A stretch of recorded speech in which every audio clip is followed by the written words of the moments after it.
एवढा लोक होता मग लग्न कोणाचा होता संपत्ती पोरीचा मजा भोकारे अरे 2-3 महिने झाले लग्न होऊन तरी हाताची वाल कधून केली नाही तर भाजी कशी झाली असेल अरे 15 दिवस झाले 15 लोकांनी भांडे घातले तरी भांडे घासून नाही झाले मग लग्न कुणाचा होता संपत्तीच्या पोरीचा 5 जण मिरच्या लागल्या तर मिरची भजी किती झाली असती त्या पण एवढाले गुलाबजामुन होते सगळा एवढाले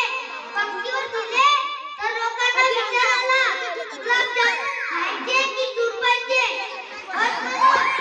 एक माणूस नुसता घोड्यासाठी पाठवला मग लग्न कोणाचा होता संपत्तीच्या पोरीचा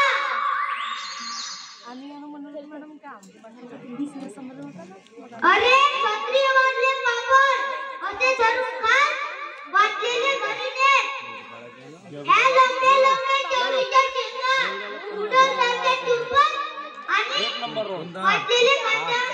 माणूस घरी नेत मग लग्न कोणाचा होता संपत्तीच्या पोरीचा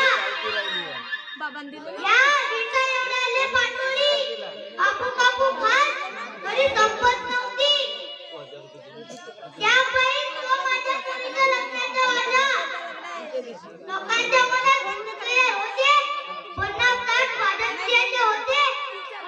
वाजत होते अशी दूर वाजत होते लोकांनी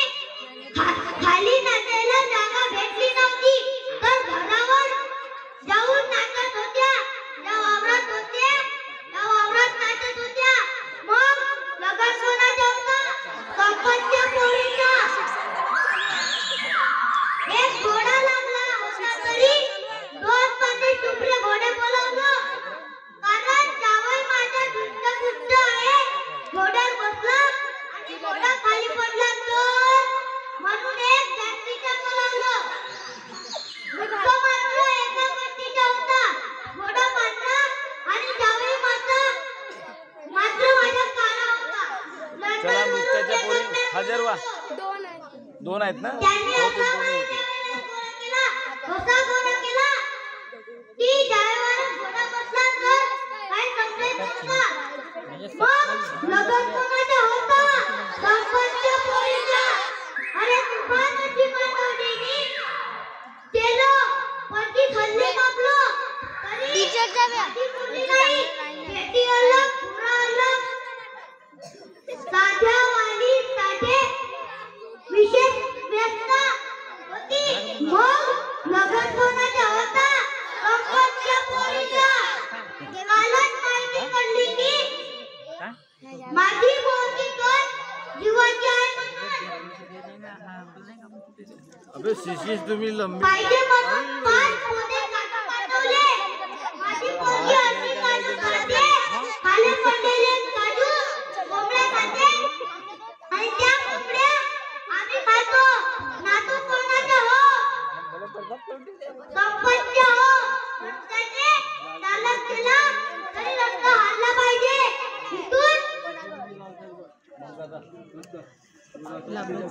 इथून भगवानची रस्त्यावरचे लोक हालले पाहिजे नातू माझा हिंदे केसरी पैलवान झाला पाहिजे या गावात ल्या पोरी माझ्या पोरीचं तू